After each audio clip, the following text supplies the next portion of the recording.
네, 안녕하세요. 사진가 송철입니다. 북유럽의 사진들에 대한 그냥 비하인드 스토리를 같이 나눌까 해요.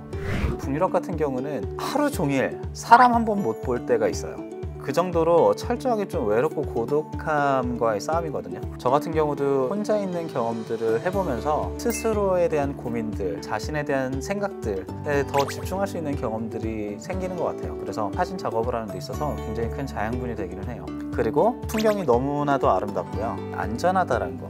사람들을 마주칠 기회가 거의 없으니까 낯선 사람으로부터 오는 뭔가 위협이 없다고 해야 되나? 그래서 조금 포인트가 되긴 해요. 그래서 제가 그냥 북유럽에서 찍은 사진들 보여드리면서 어떻게 편집을 하면 좋을지 이런 것들에 대해서도 얘기를 하려고 합니다. 아이슬란드는 돌다 보면은 무언가 이렇게 다 마주치게 돼요. 그리고 아이슬란드 같은 경우는 90% 넘게 기독교이기 때문에 항상 마을 중심에 이런 교회가 있어요. 제가 여기를 찍었던 이유는 이 구름 자체가 되게 드라마틱했었거든요. 평범했던 사진에서 이렇게 강조하고 싶은 거를 이런 식으로 강조를 했어요. 아이슬란드를 여행을 하다 보면은 참 재밌는 경험 중에 하나가 뭐냐면은 어딜 가나 지평선이 보인다는 거예요. 그러다 보니까 하루에도 내가 있는 자리에서 기후가 정말 12번이 넘게 바뀌는 나라거든요. 그래서 여기 보시면 제가 있는 곳은 비가 안 내리는데 저기 멀리 지금 비가 내리고 있죠. 근데 여기는 지금 살짝 노을이 져서 빛 자체가 있단 말이죠. 그래서 드라마틱한 날씨를 보일 수가 있죠. 보통 아이슬란드는 이런 식으로 노을빛으로 인해서 이제 변하는 풍경을 조금 더 집중하게 되는 것 같아요. 그리고 그 노을빛하고 나머지에 대한 색깔들이 어떻게 대비되는지에 대해서 조금 더 집중을 하게 되는 것 같아요. 네, 여기도 왼쪽에 맑고 오른쪽에 비가 오고 있다는 것 자체가 이런 식으로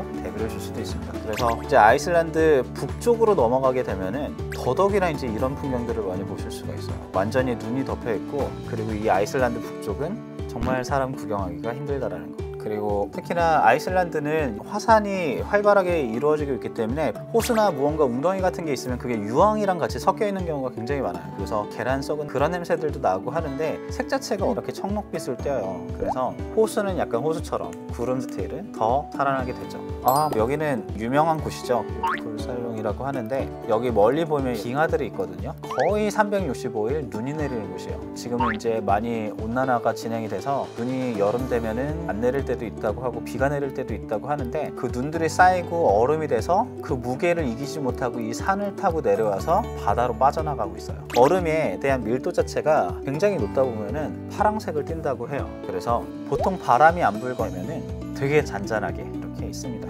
자, 오로라 사진이에요. 보통은 오로라라고 생각하면 녹색빛이 있을 거라고 생각하는데 녹색뿐만 아니라 이렇게 자줏빛이 생겨나요. 진짜 멀리서 자동차 불빛이 이제 섞여가지고 이렇게 돼 있는데, 오로라가 정말 강한 날은 어떠냐면은 바닥도 녹색이 될 정도예요.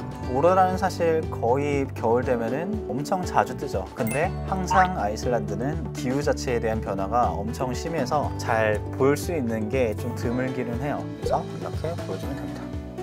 그리고 북유럽에서 겨울하면 태양이 이 상태에서 낮게 그냥 뜨고 져요.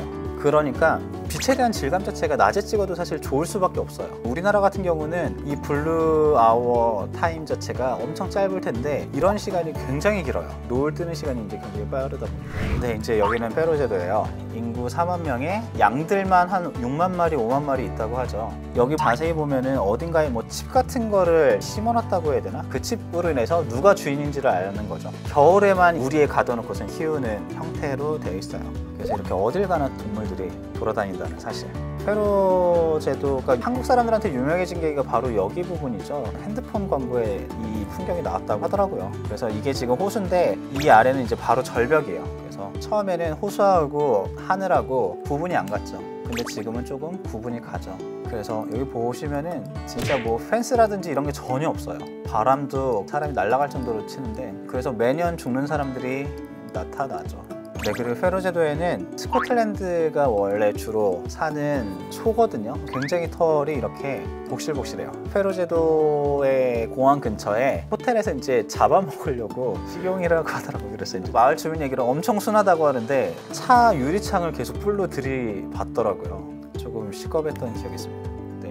그래서 사진을 특기나 아니면 취미로 잘 찍는다는 의미는 참 여행을 할 때 여러 가지 재밌는 것들이 많은 것 같아요. 우연히 만난 사람들을 이렇게 예쁘게 사진 찍어주고 선물해주고 이런 것도 참 재밌는 일 같아요. 그래서 또 나름의 이 사람들한테도 기록이지만 저한테도 여전히 풍경 사진과 다를 바 없는 기록이거든요. 그래서 찍어줍니다.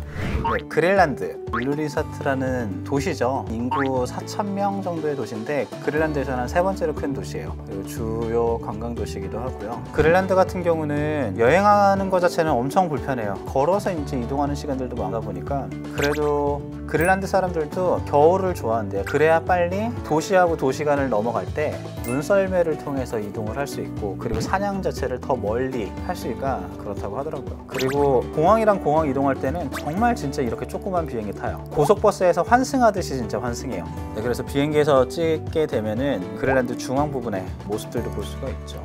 대부분 빙하들이 거의 한 20-30층 건물만한 것들을 찍을 수가 있습니다.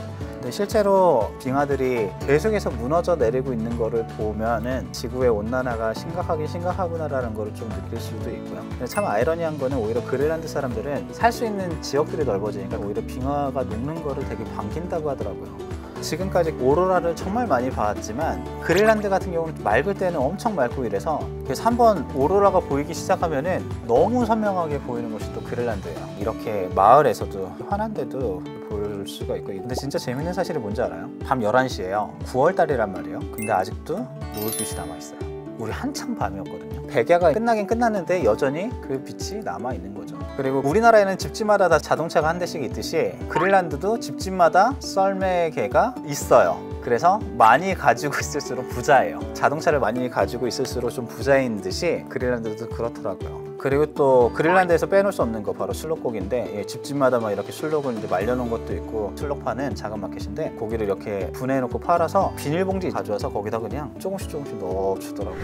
네, 여기는 이제 드디어 스웨덴이네요. 스웨덴 같은 경우는 확실히 조금 이케아의 나라라서 디자인들이나 이런 게 확실히 에어비앤비로 들어가도 스웨덴 같은 경우는 이케아 전시장처럼 이렇게 해놓은 데들도 많더라고요. 그리고 북극권을 다니다 보면 또 신기한 구름 중에 하나가 폴라 클라우드라고 해요. 그래서 주로 맑은 날 일어나는데 햇빛이 눈에 반사돼서 무지갯빛처럼 나타나게 되는 거라고 하는데, 북극권을 여행을 하다 보면은 이런 폴라 클라우드를 볼 수가 있어요.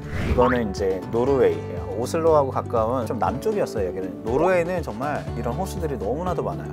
보시면 이런 반영들이나, 그리고 또 노을이 지면서 이렇게 이제 피어오르는 이제 안개들이나 이런 게 너무 좋아서, 보시면은 원래 빛에 대한 대비 자체를 어떻게 했나요? 되게 옅게 만들었죠, 전체적으로. 네, 이것도 마찬가지로 이랬던 톤에서 약간은 조금은 소프트하게 만들어지죠. 노르웨이는 호수나 아니면 바다나 이런 것들이 진짜 너무 많아서 바람 안 부는 날은 거의 반영 자체가 거울처럼 돼요. 이거는 컬러로 만들려다고 하면은 이런 부분들이 지저분해져요. 근데 여기 부분은 굉장히 아름답고 드라마틱하잖아요. 그럴 때 이제 할 수 있는 선택지는 이 부분에 대한 디테일을 좀 낮춰서 보여줄 수 있는 것들을 그러면 되겠죠.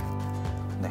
날씨도 워낙에 깨끗한 나라인데 별들이 심지어 산까지 올라가서 찍으니까 얼마나 더 별이 잘 보이겠어요. 그래서 이렇게 보입니다. 근데 이렇게 새벽에 나가면 해가 이제 뜸으로 인해서 위에서부터 이렇게 노을빛을 받아가지고 전체적으로 파란데 봉우리만 노을빛을 받고 있죠. 이런 것도 원래 톤이 약간 이랬었는데 약간 조금 더 컬러풀하게 변하죠.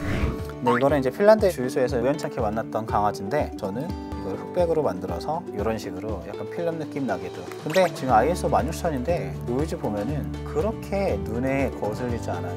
그래서 보통 핸드헬드로 밤에 찍을 때 셔터 스피드가 20분의 1초, ISO 5000 정도로 놓고 하면은 노이즈 자체가 굉장히 굵어 보일 줄 알았는데 그렇지가 않더라고요. 약간은 필름 같은 느낌도 들고 참 괜찮았던 것 같아요. 여행이란 것 자체가 그냥 낯선 곳에 간다고, 그리고 떠난다라는 것 자체가 굉장히 큰 의미가 있다고 생각하거든요. 그래서 저는 거기서 기록하는 모든 것들이 다 되게 의미 있는 거라고 생각해요. 그래서 여러분들 사진 생활 하시는데 조금이나마 도움이 되셨으면 좋겠다는 마음으로 마무리하도록 하겠습니다. 고맙습니다.